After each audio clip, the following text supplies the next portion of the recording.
Hi everyone, we're just going to kick off in a minute. If you can't tell from me standing here expectantly.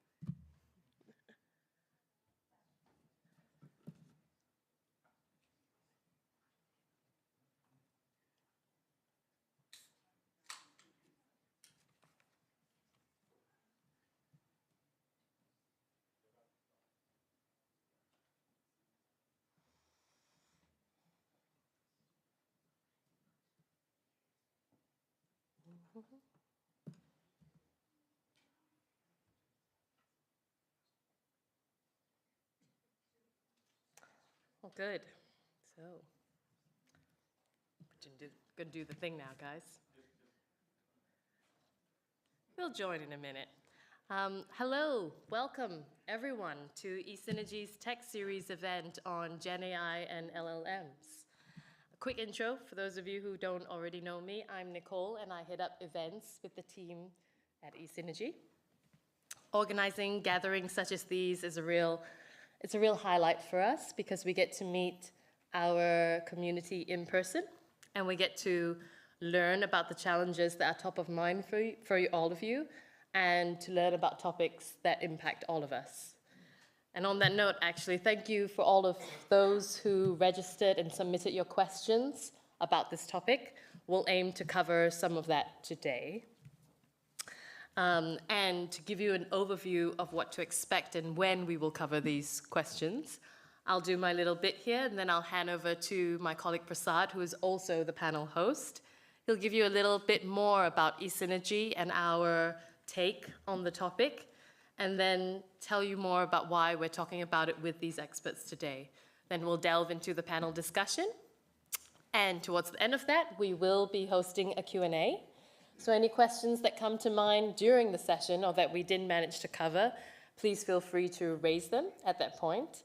Little bit of a housekeeping reminder. It will be great if you did wait for our team to bring the mic over so that we can capture the audio because yes, we are recording the session and we are live streaming it.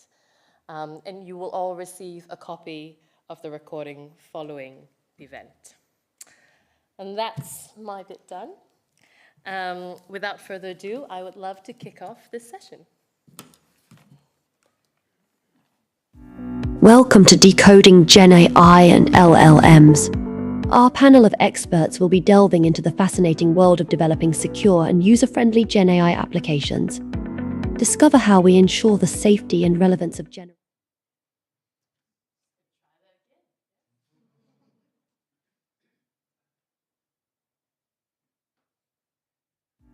Welcome to Decoding Gen AI and LLMs. Our panel of experts will be delving into the fascinating world of developing secure and user-friendly Gen AI applications.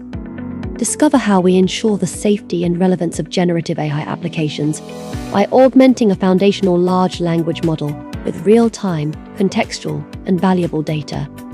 Please welcome our panel host and eSynergy's Gen AI practice lead, Prasad Prabhakaran, and our illustrious panel, Duncan Cooper, Carlo Nebuloni, and Rebecca Gorman.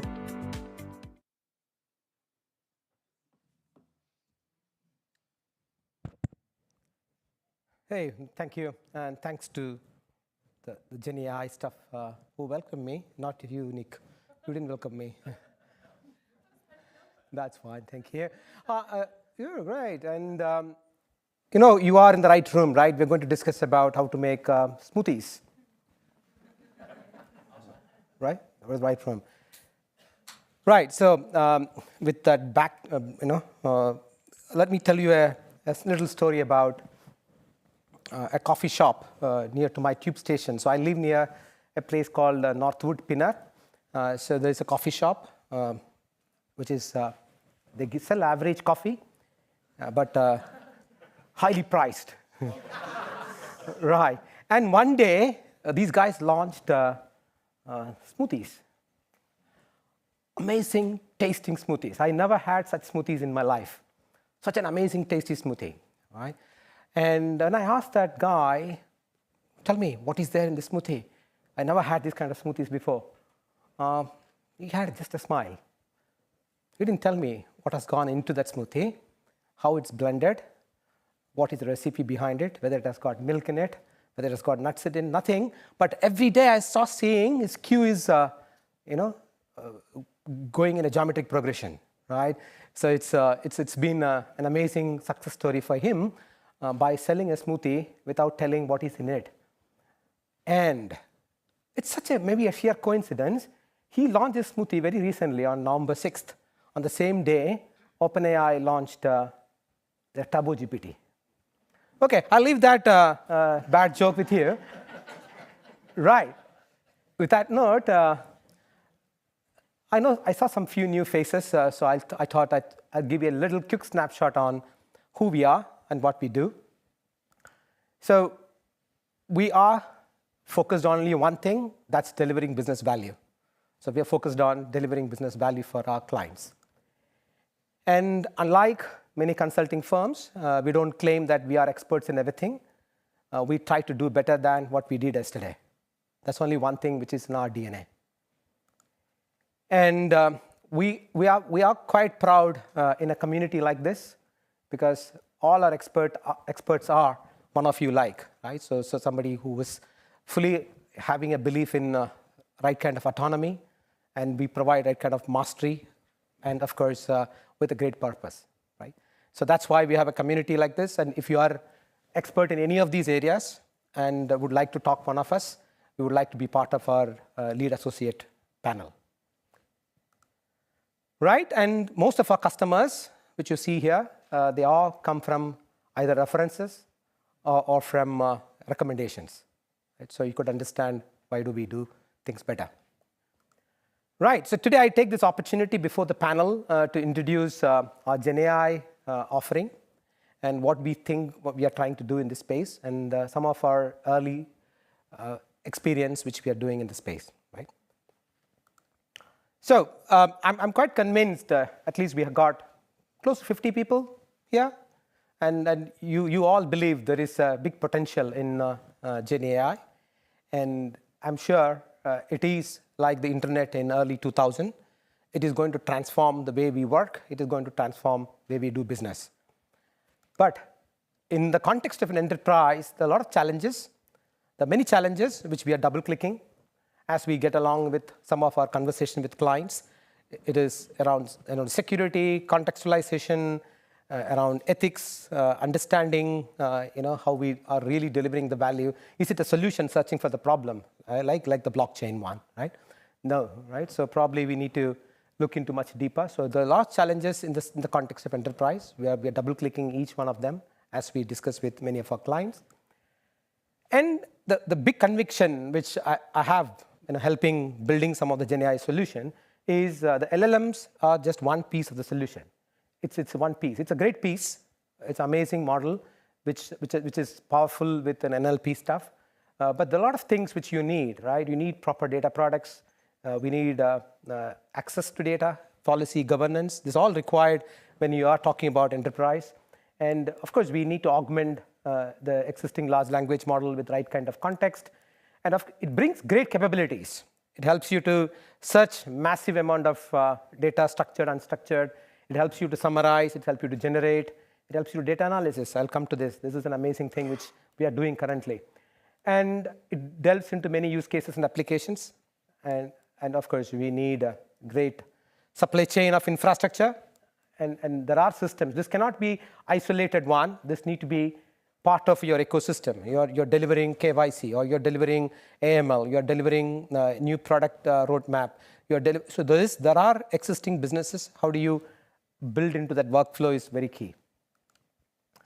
So there are many use cases which we could see across the industry, and broadly which falls into these four categories. Right? That's what broadly it sees. There are many, many more, but broadly maybe this is our exposure in the space, right? I want to start with data analysis. This is an interesting use case where organizations have spent millions of dollars in building data frameworks, data fabric, or data mesh, and helping business to self-service and create data products out of it. Right? The biggest challenge which many organizations face today is the trust business have got on these things. Right? How do you drive more trust in the business by giving them an access as this data source they can interact with the data source as a human being, right? Try to talk to the data, understand and trust it, and then they drive into taking ownership of the data products. That once they develop the trust in the system, to build the trust, you can profile the data in it. You can ask questions to the data so that they develop the trust and take the ownership on it. So summarization, exploration, all great stuff which we could do with GenAI capability. And there's a no-brainer, customer service, which is a low-hanging fruit. Wherever you see you need an AI agent which need to respond to your customer queries, wherever you need an email to be responded automatically, a lot of low-hanging fruit, probably we could get that. And we do have a first-hand experience in doing this. Internally at esynergy, we have a GenAI app, which is summarizing all our large document repository in a SharePoint, which is all unstructured, which has got PowerPoint presentations, PDF, Excel sheets, name whatever it is. And we want to help our sales in trying to understand, okay, give me a little summary of this case study. Give me, looking at the proposals, give me some experts in the particular proposals. So trying to read across tens and thousands of documents and ability to search, summarize, and generate what I need. So this is a great use case. Most of the enterprise, they can start looking at. Content creation, that's by nature, it could be done. Right, so happy to discuss more about these, after the, this session, panel discussion. Would like to hear more from the panel. What are we doing in the space? How are we helping our customers? Broadly on trying to, help in doing initial proof of value. When I say I use a word called proof of value because these are not throwaway prototypes. These are your first GenAI app which you can use and see the value. And along with that, we can help you in a diagnostics. So we've got diagnostics tools to understand the readiness of some of your use cases so that where we can start with. And we can help you in building GenAI apps. If you have identified your use case, if you have identified your business value, you want to drive specific outcomes, we can help you in building. And this is a big bet which we have. This is going to be like a marketplace in next few months. It's not going to be taking years. By next June, July, every organization, like you have a marketplace for your apps, you will have a GenAI app marketplace. Because every part of the business will start building something on their side of the desk. Now it will become unmanageable. So now you need an infrastructure, you need a supply chain, you need guardrails, and you need elements to protect your interest, your understanding the ethics behind what you're doing with this. And you need to have all foolproof, end-to-end traceability, visibility. Regulators will come behind you, right? You need to explain what you're doing, why you're doing, and stuff like that. So you need to have a framework which will host all your GenAI apps, which is regulated, monitored, and you get best out of both of the worlds. Right. With that note, I don't want to stretch any further. We're going to meet after this discussion anyway. We can all catch up. I would like to welcome our panel. We have got amazing panel here today. So you've got Duncan Cooper. Duncan, please take your seat. CDO, Northern Trust, Asset Servicing. Big hands, please. We got Carlo from AXA. Again, Chief Data Officer. We got Rebecca. Rebecca is a co-founder and CEO of Aligned AI. Good. Thanks for coming. Did you have your champagnes and drinks? Being very well prepared and not drinking yet. Good. So I think broadly we had a lot of questions from people who have registered. So I broadly, bucketed them in 4 key categories. We will start discussing one by one, and probably feel free to give more context and introduce yourself a little more. It will definitely help, right? And it's a very topical one. Let us start with very sticky one, the topical one. Recently, we concluded a first AI safety summit in the UK, right, which was talking about all frontier AI model need to be regulated, and there was a big diplomatic statements from government and stuff like that about ethics and regulations on AI. It's a very, very subjective sometimes, and it is very topical, but very important one, right? So the question is like this, right? What are your views on ethical concerns and questions around regulation when using Gen AI, especially the frontier AI, which is built general purpose one, a smoothie which you don't know what is therein. Right. So Duncan, you want to start with your views? Ethics is a good thing. I think that's a fairly agreeable statement we can all make. Look, whenever you're dealing with something new and innovative, it's something that you don't really know. It's kind of unknown. You don't know how, especially with things like LLMs and especially with Gen AI, it's very unknown what is going to come out of it. And therefore, you need to have very strict controls about what you're actually doing with it. Because there is a risk of a reputational risk based around what it's going to come up with. Is that going to be something that you personally don't want attached to your brand, or something that is not necessarily going in the direction you want it to? So having a strong ethics framework is a good first point. You know, and I tend to, because obviously I'm a data geek and I feel the need to extend it into data. A data ethics concept is the foundation for what you're going to do that then will drive into your artificial intelligence models as well. So ethics across an entire organization is probably where you want to start. I think Gen AI is a good driver to get you to that. Fantastic. What about you, Carlo? You know, have you thought about it? I think that's a very central point. I would distinguish between ethics and more probably the regulatory part, and especially the risk of leakage. So in ethics, I think that, as Duncan say, it's important that you have your own framework like we have on AI. We are developing it, but we are already trialing, and that you consider, you know, elements such as fairness, bias. Transparency is probably a bit more difficult with generative AIs. I mean, something that we have to think about, but, you know, all part of the framework. On the other side, I would say there is, because Gen AI is new, the technological stack is probably also new and not, I mean, defined yet for sure. If you think to big enterprise, you know, like us at AXA and I mean, generally large corporate, you know, what they tend to do, what we tend to do is to have, you know, agreements with technological partners that are setting all the limits, the abilities, responsibilities, you know, and this is not happening yet. Therefore, you know, by default, what you end up with is with the limiting, narrowing, you know, the application of Gen AI, because you are basically in the land of, you know, uncertainty in terms of technological stuff. You don't want to take the risk, and therefore you are closing down, you know, lots of possibilities, limiting the data and the application of the generative AI. So this is what we are living very much at the moment. That's great. And of course, you know, Rebecca, you know, I missed your session in Bletchley Park. I think we were in the same place on the same day.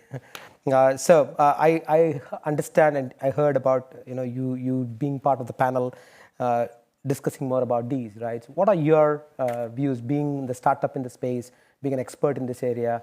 What are your views on ethics and regulations required in the space for Gen AI?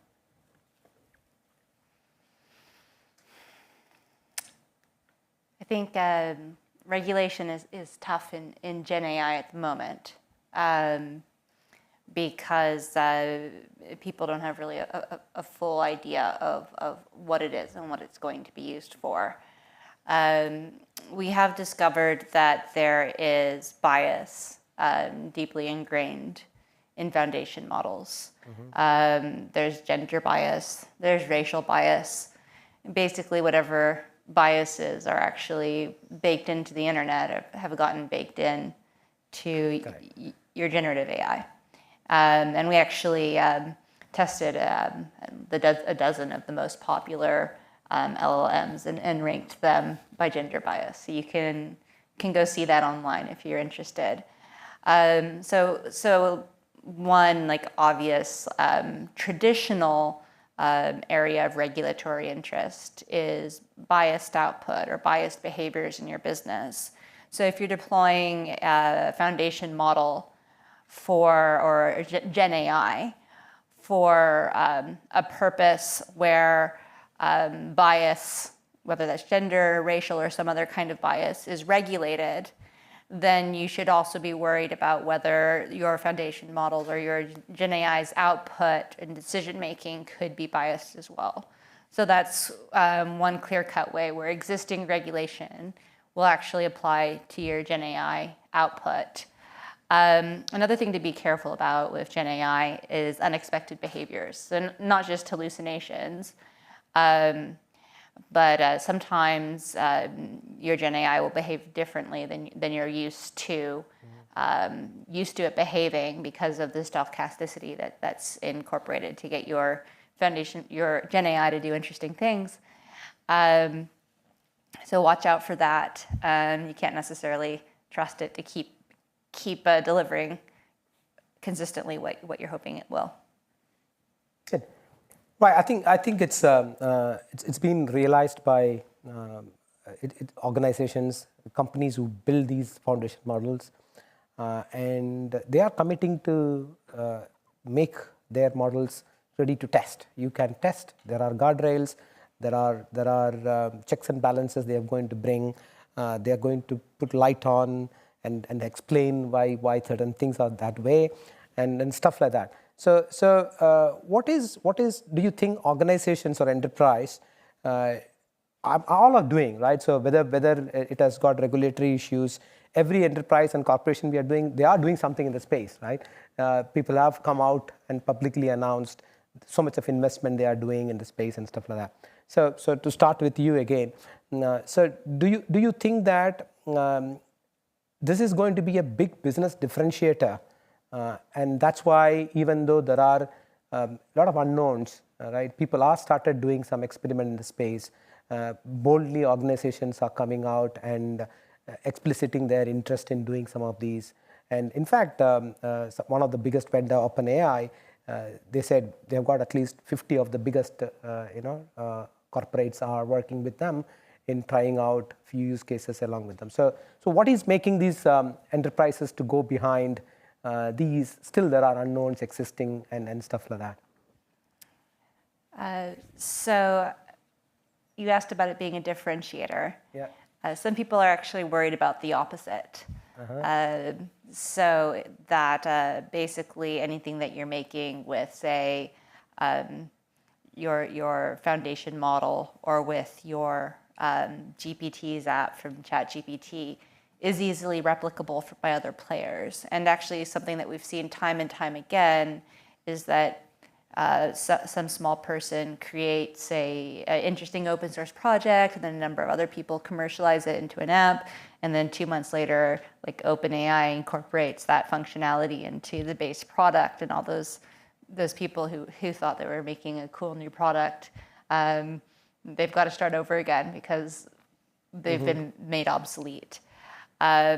Then when it comes to having your own internal knowledge, your specialization that you're incorporating into an app, you have to be careful because that knowledge can be exfiltrated in multiple ways, whether by hacking the Gen AI app to get it to give you proprietary information, whether that's the prompt, or in the case of people who've made the recent GPT apps, the material that's been given to specialize the GPT app. People are hacking that. Also, information can be exfiltrated just by interacting with the Gen AI system, and then that information can be used to train a competing system. So there's actually a lot of pitfalls for business, especially in Gen AI. So you see, people will not use it as a differentiator than finding many opportunities in that particular space. That's an interesting view, definitely, right? So Carlos, what do you think about the opportunities, how Gen AI can enhance the business? So I have to confess that I'm very excited about Gen AI, but honestly, I'm yet to see the business case that can revolutionize the industry. My feeling from what I can see is that for sure, generalizing a bit, Gen AI can be, in hyper-automatization of a myriad of tasks. But again, it's a myriad of tasks, so you will have, to integrate or to use, because it will be part of everything. Probably in 1 year time we will have Gen AI anywhere. So it will be, helping small little chunks of the value chain. But I can't figure out yet a single use case where a full business process or even an industry can be taken over by Gen AI. At least with the current level of maturity, then who knows? Perhaps you will create something that will be revolutionary, or somebody else. I don't know. But at the moment, this is how I see it. How about you, Duncan? What do you see anything differently or?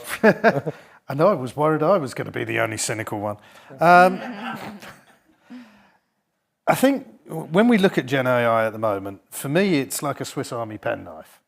It's kind of cool. It's got loads of attachments, and you look and play with it, and it's like, this is fun. You can do some stuff with this.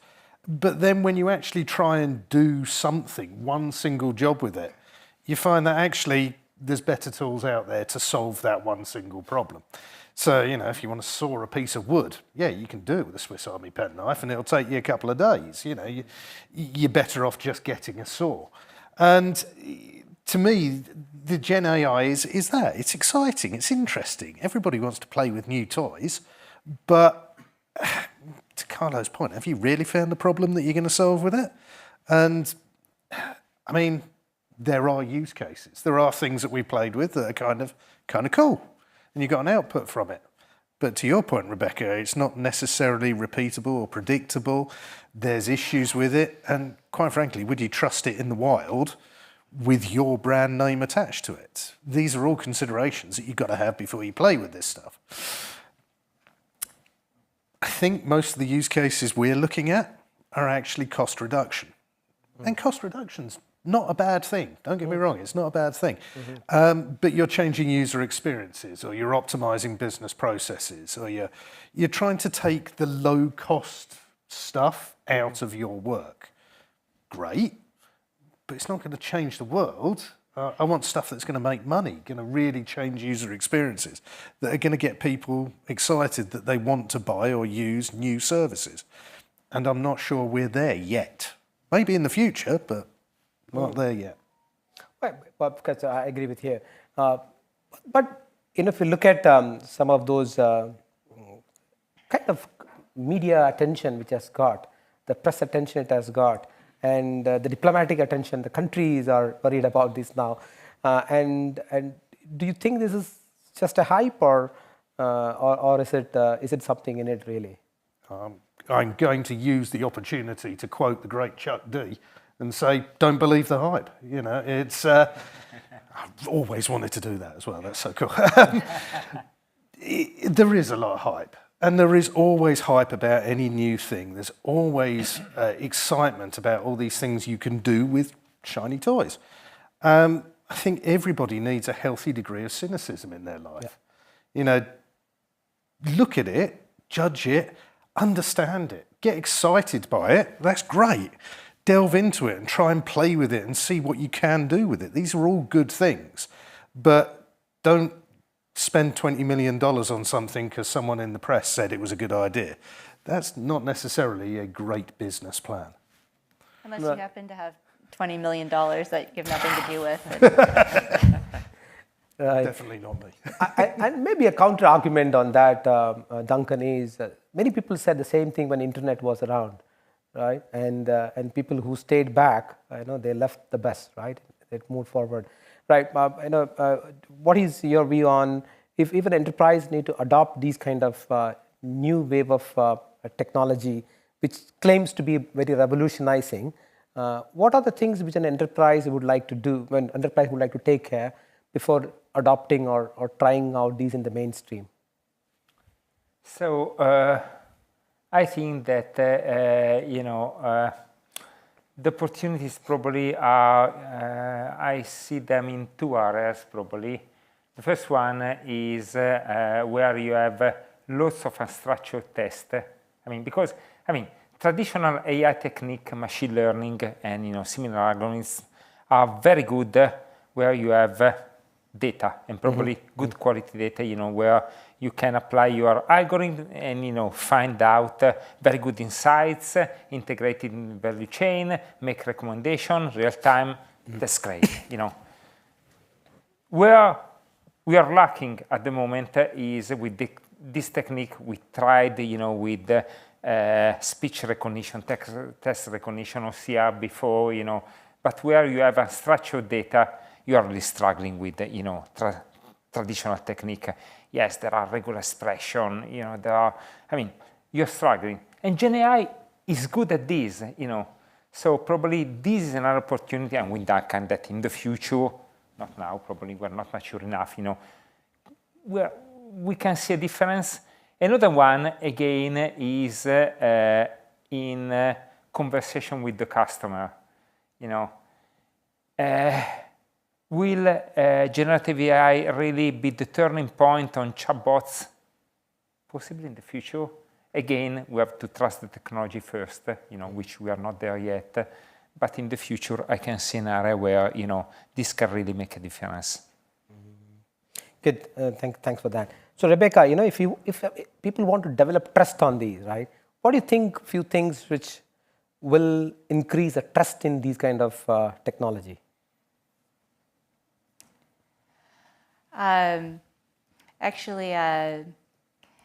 We actually talked about trust in data at the ODI a week or so ago, and I raised the point that the best reason to increase trust is if it becomes trustworthy. And I think the real question is, when does Gen AI become trustworthy, and how does it get there? We hear a lot in the news about hallucinations. As I talked about earlier, there's also bias and unexpected behaviors. We don't know yet if any of the major organizations like OpenAI and its competitors have anything in the works that makes artificial intelligence or Gen AI more trustworthy. But I think consistently doing what you expect it to do is really what we want to see. Right now, it's very easy for us to feel that the Gen AI output is giving us what we expect when it isn't. So for instance, using it to search a database, getting results that look good, and then we don't check those results to make sure they're accurate because we're so convinced that they are accurate. So at the moment, we're actually trusting these Gen AI systems to a degree to which they don't deserve. We have an untrustworthy system that we feel can be trusted, and that can be quite dangerous in an organization, especially when we connect up these systems, these Gen AIs, to actually talk to each other without a human in the loop. Then we even amplify that even further. Okay, so again, to start with you again, so what is that you think these big tech companies who build these base models, they should do to improve the trust? Again, I object to the question. I'm sorry, because they're doing a lot to increase trust. But too much, right? We should trust these systems less than we do. Okay. So there is actually a lot of AI research on how to increase trust in your AI system, and most of them don't involve an intermediate step where you're making your AI more worthy of trust. I find those methods questionable. So who's your authority of trust? Tell me more. What do you mean? I'm just interested in this. What's an authority on trust? What you said is very interesting. So if you look at AI, and AI is basically learning through past experiences.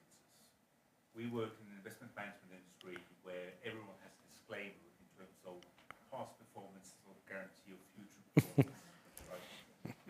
So I think what you're saying is super interesting, and I'm positive for. I actually am, but of the idea of data being differentiated and data being scrutinized from a number of different kind of angles. You talk about trust and AI being trust versus people. And I haven't got the answer. That's why I'm asking the question. What are your views on that very subject? I would say that we trust something, or we should only trust something when we can rely on it. So if you look at the philosophy around trust, it's, do we believe that the other party is willing and capable of performing as promised, and is there an accurate communication of what we want delivered? And we use our judgment on what we think those variables are in order to come to the decision of whether we trust or not. To trust something is to put ourselves in a vulnerable position, because if that trust is betrayed, there's usually some negative consequences for us. So you have the example of the lawyers who use ChatGPT for legal research. ChatGPT gave them some realistic-looking precedents with realistic-looking references, and those lawyers relied upon that to file a brief. It turned out the judge was smart enough to look up those references and find out that those weren't real cases. And those lawyers had inappropriately relied on that information and trusted a system that could not be trusted. So that's something that we all need to think about, because if we're going to trust something, if we're going to rely on it, and if our business success or our career success is based off that reliance, we are making ourselves vulnerable, and if that trust is misplaced, it can have an adverse effect on the business.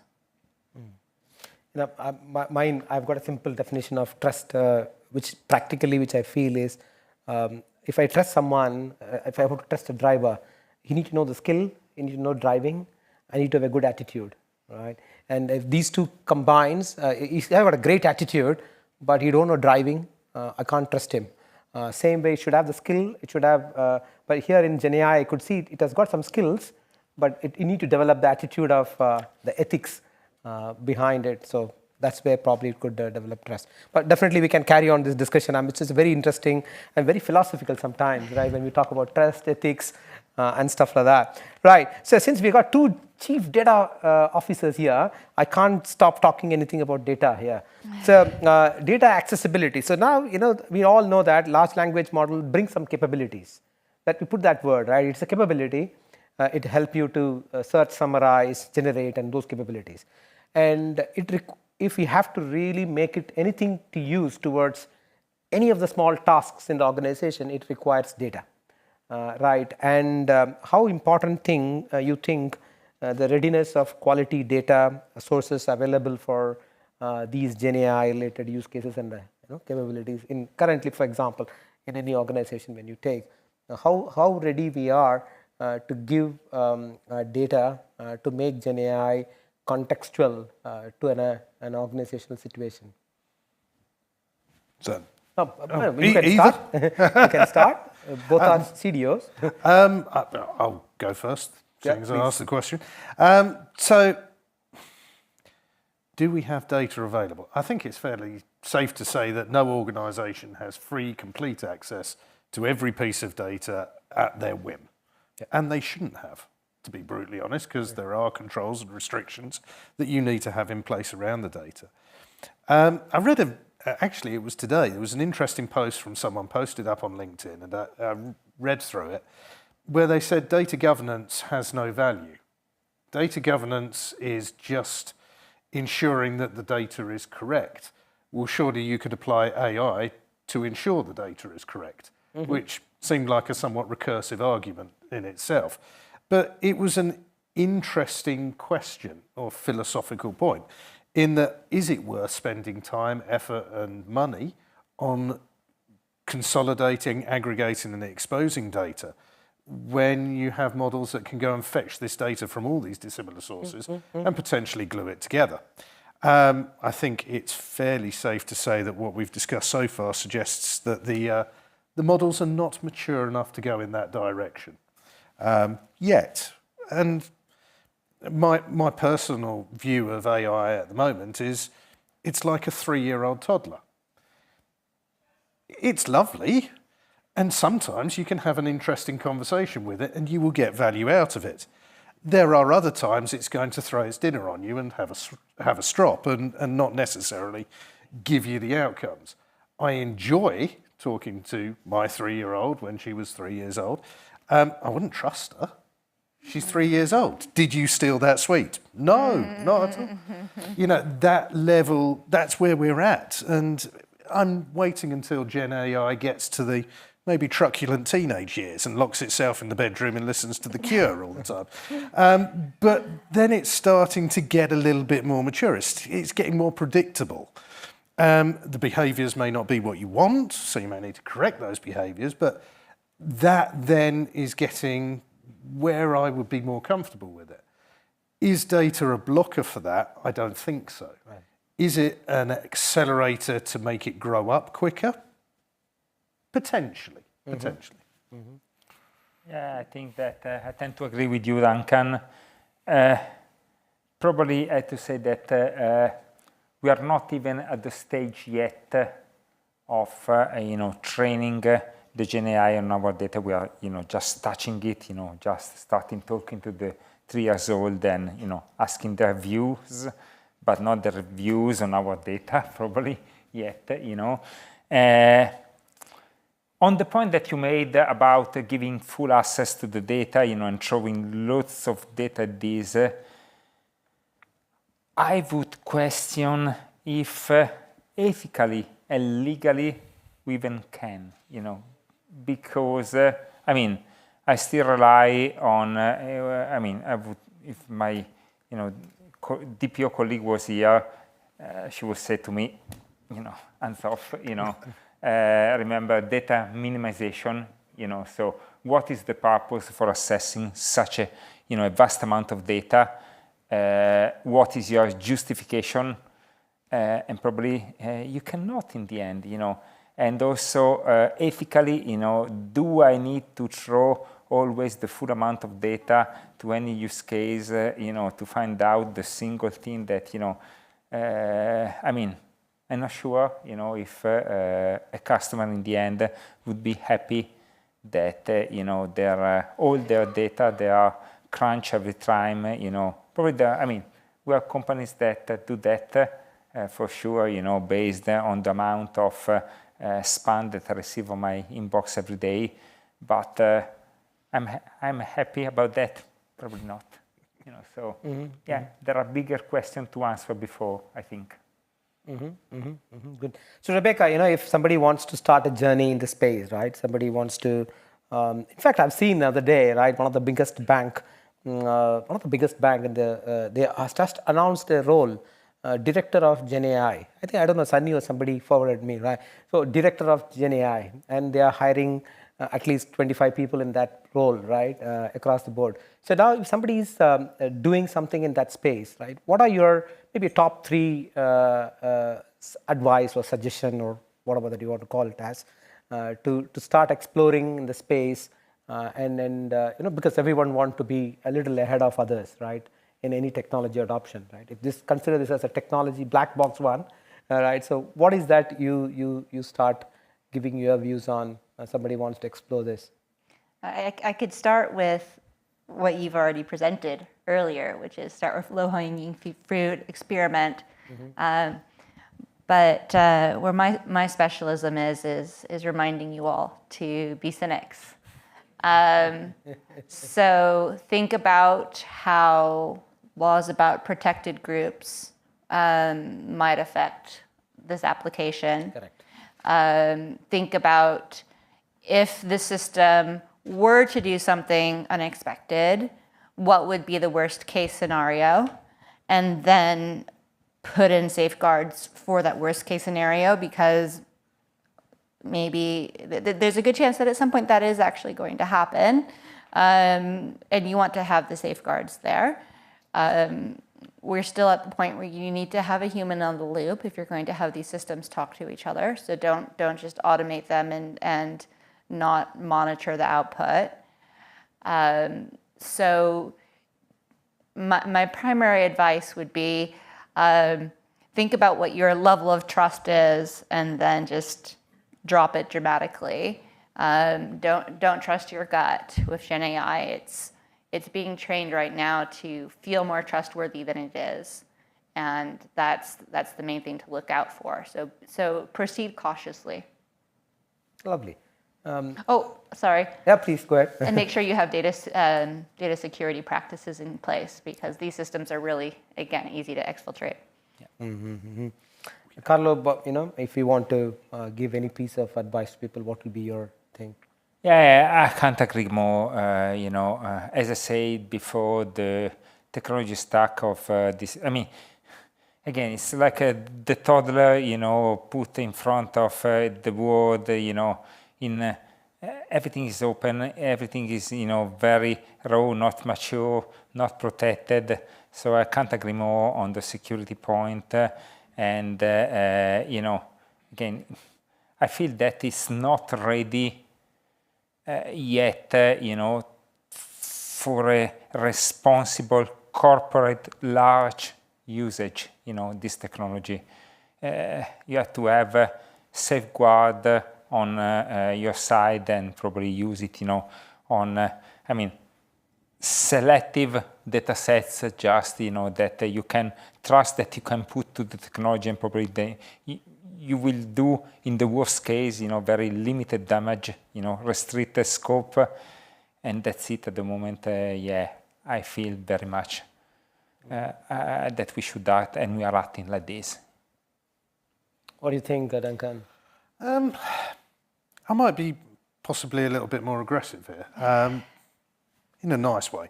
I think if you can take a data set and you can segregate it and you can anonymize it and you can ensure that it's completely safe in terms of data exposure, then I think having that data set and experimenting heavily and often is going to be a good thing. And it's going to be a good thing because you're going to learn a lot. And probably nothing is going to work, but it will be interesting learning experience to take you on the journey and find potential use cases. One of the weirdest use cases I've seen that really resonated with me straight away was recoding mainframe to Java code.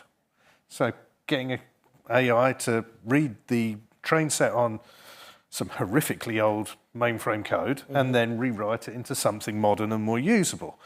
Well, that sounds kind of interesting as an experiment. What it produces probably isn't going to work. It probably won't even compile.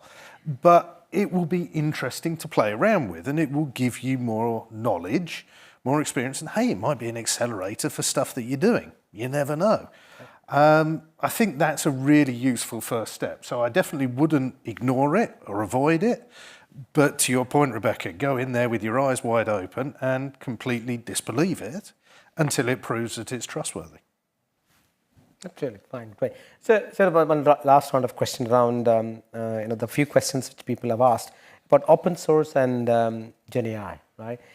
So there was one of the biggest concern people have had was all these LLMs, the base models which we have, it's all closed source. Nobody knows what is inside. But after Meta launched Llama, it is maybe is it the right way that people would like to start look at an open source model to start experimenting, or I'm just again throwing it out.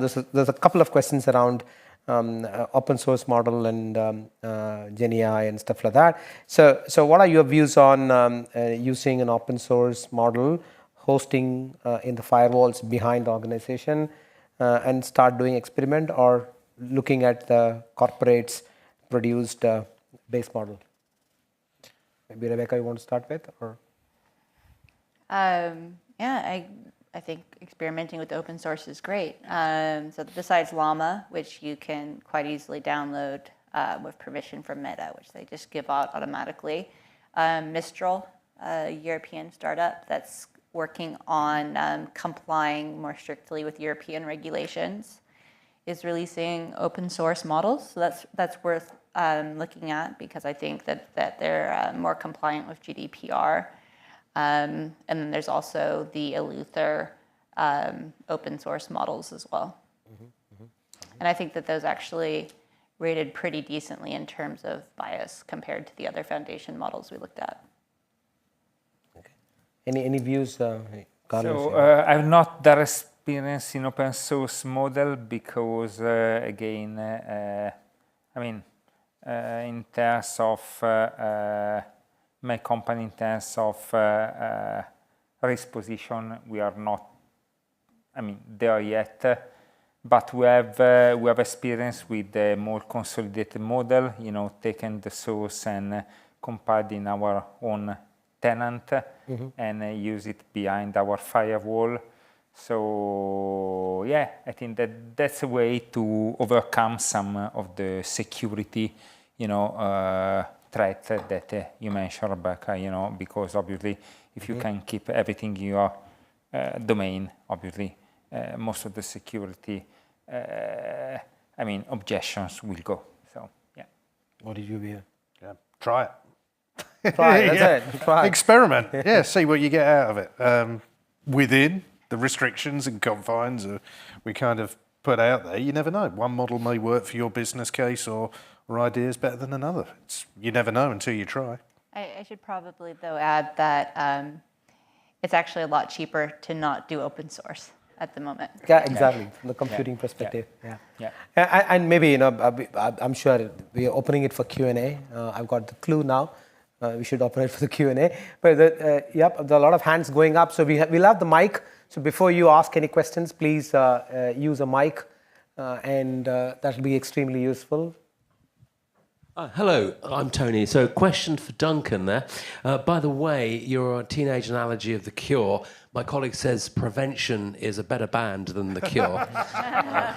So I put a question. I just got back from, I'm not bragging, I didn't actually like it very much. I got back from Hawaii. I was at the Indo-Pacific event, which is a military thing. I asked the question of the CIO of the Department of the Navy. And it's to your great point about cost reduction, Duncan. It's not a dirty word. It doesn't mean people lose their jobs. What it means is that we free people up to do other stuff. Yep. We're all doing more for less in the shops, in the IT shops. So we need that time saved.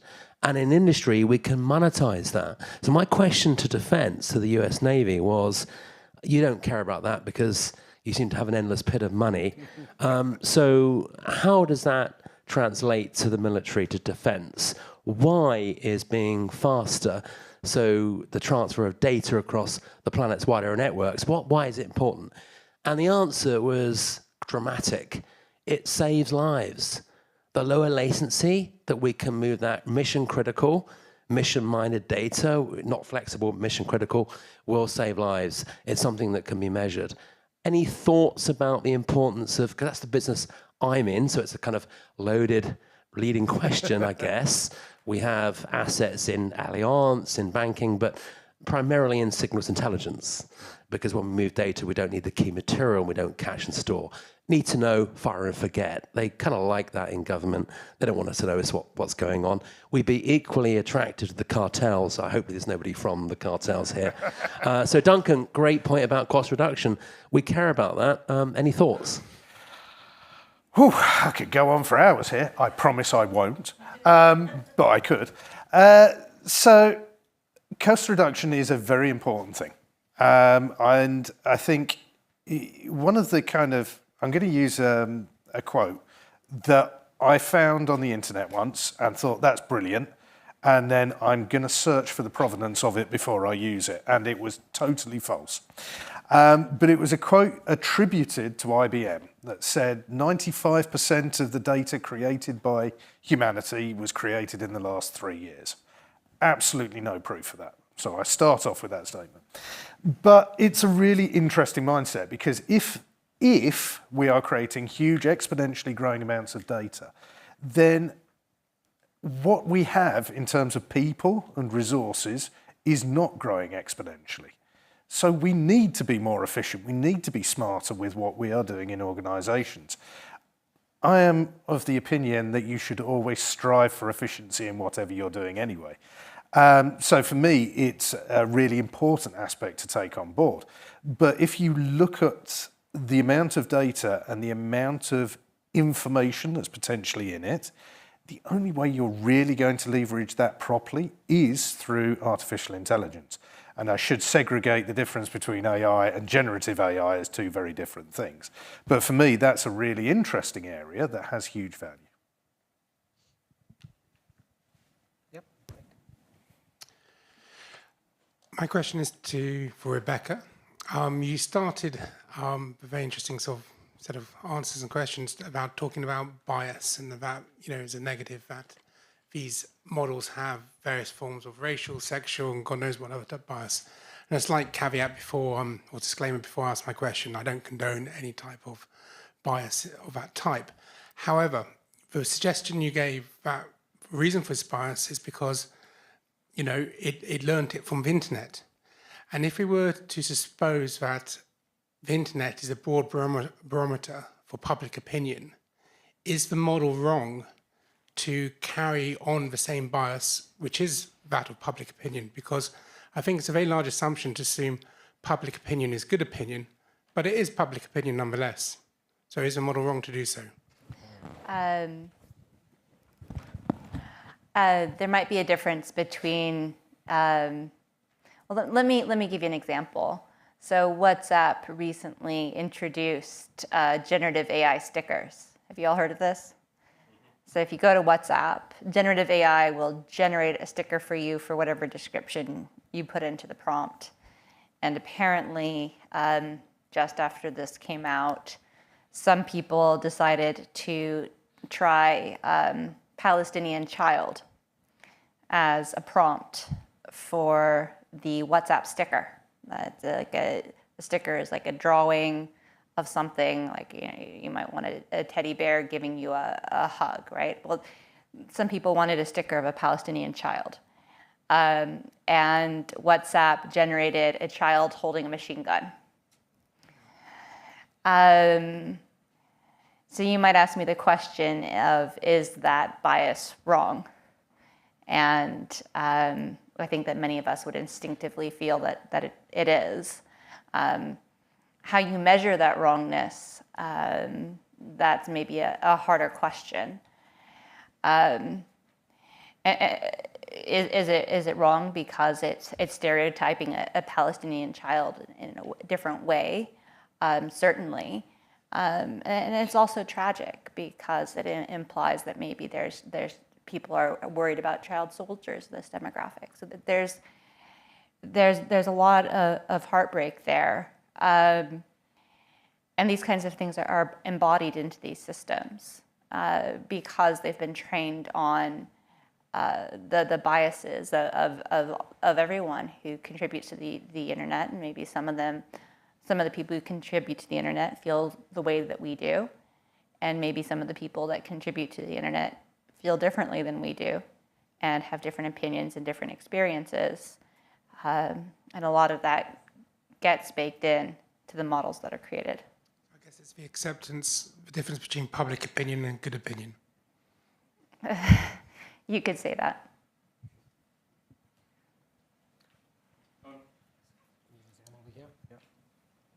Who was first?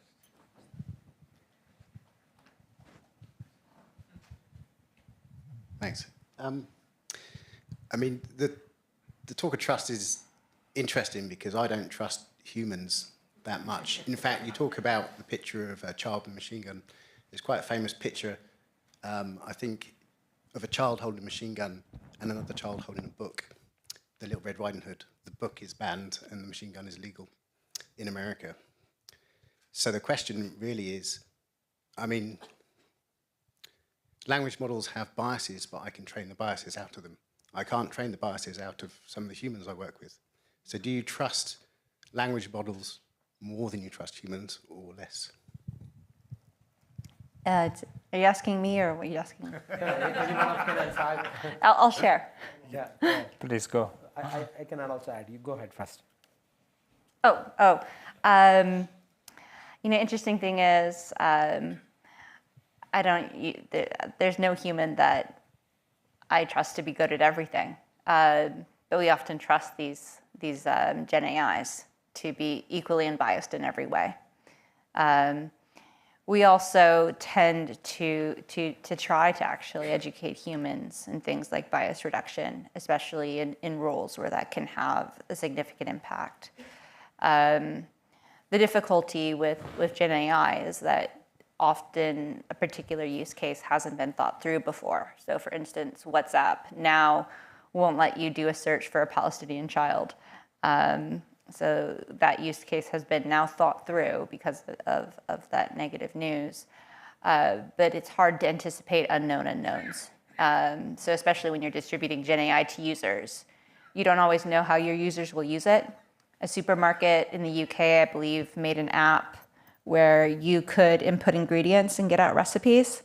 So people input bleach as an ingredient and got recipes for a beautiful aroma that was actually a poison gas. People also, for some reason, decided to input human meat and got a recipe for a savory stew. So you don't always know what your users are going to do. And that's in WhatsApp's case, it was a bit of a PR crisis for them. Yeah. So coming back to the trust is earned normally, right? So anyone I want to trust need to be earned. So any technology for that matter, whether it is any technology, whether it's internet or driverless car, or any technology which is coming on to my way of working or way of life. If I have to trust, it need to earn the trust. For that, according to me, start small, little bit experiments where I start believing a bit of it, and then probably then look at it, right? So everyone did that. So any technology, that's a human psychology basically, right? Yeah. We will resist technological thing initially, but as and when it start, people start looking at there are guardrails enough, then probably people start adopting. Yeah, I think last 2 questions. Yeah, she's saying last 2 questions. Yeah, yes, please.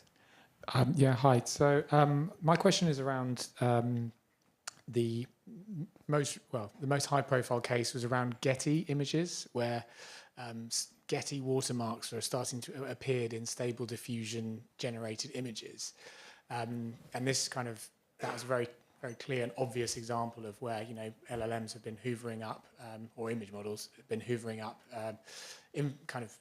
copyrighted information, and we've seen quite a lot of large media aggregators rolling up the drawbridge for their services, so like Dow Jones and LexisNexis and many others, and also this new kind of anti-crawling, so new robots text appearing on websites.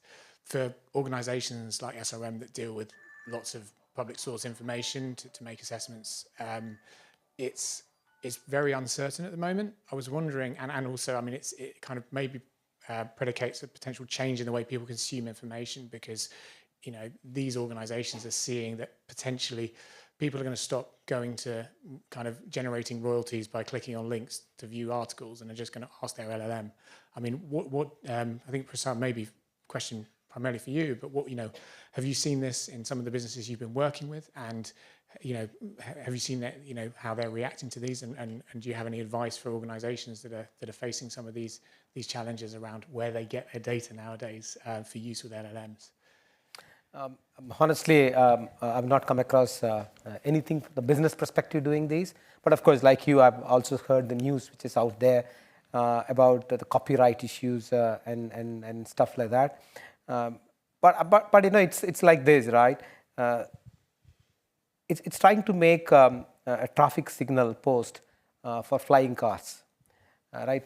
We don't know whether the same traffic post signals can be extended to regulate the flying cars, right?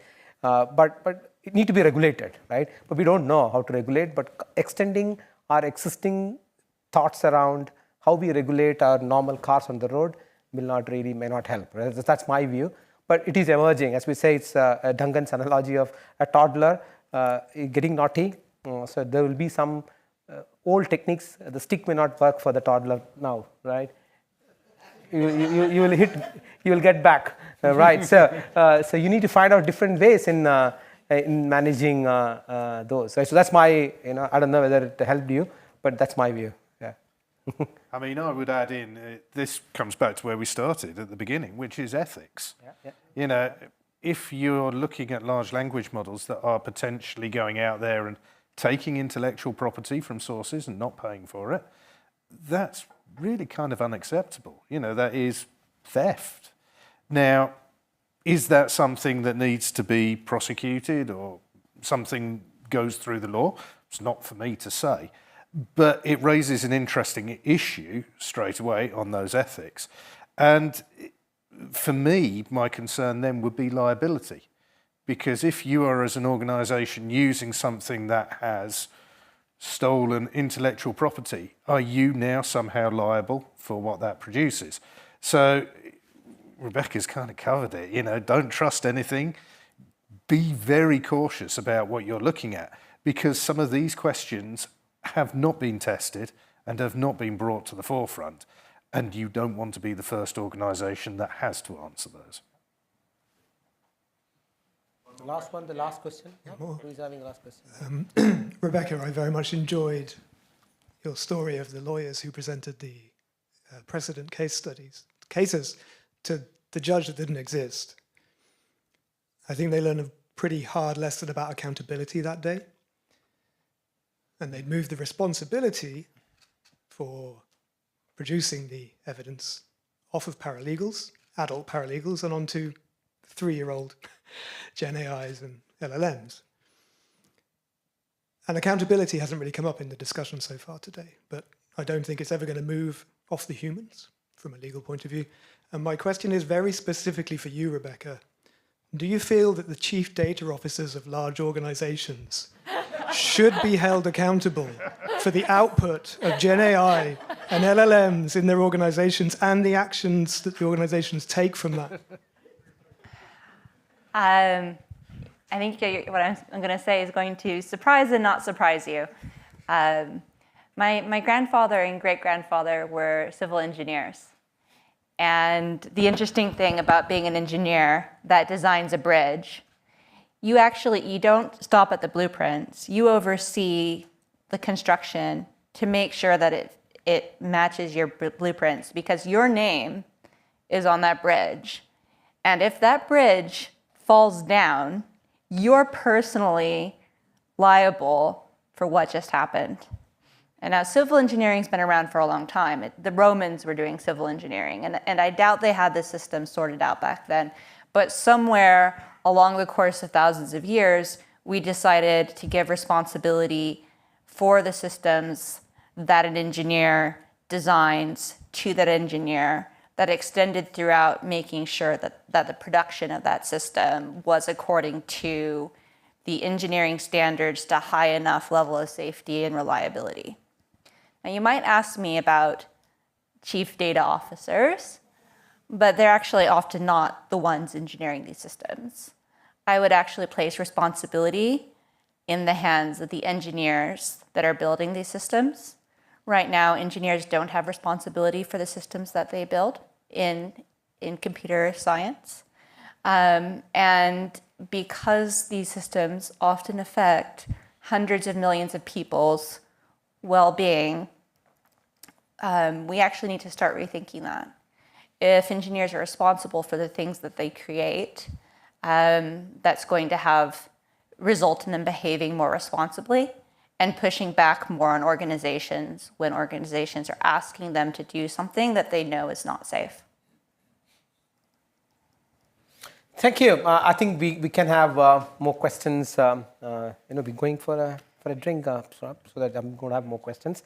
Just to, from a takeaway perspective, I'm sure many of your questions are answered. If not, probably we can continue further. And from a takeaway perspective, Gen AI is just another tool, and use it with caution, and start experimenting small and try it out. Don't try to avoid it. I like it.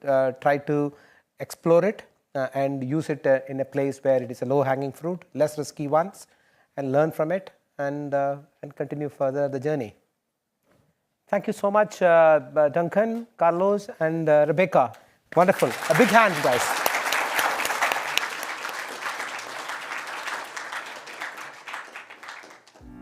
Thank you for coming. We hope you found the session valuable and will depart with some food for thought. Please join us in the reception area upstairs, where you can continue the chat with our experts and enjoy a private gallery tour. As I am a virtual AI, I won't be joining you, so have a great evening.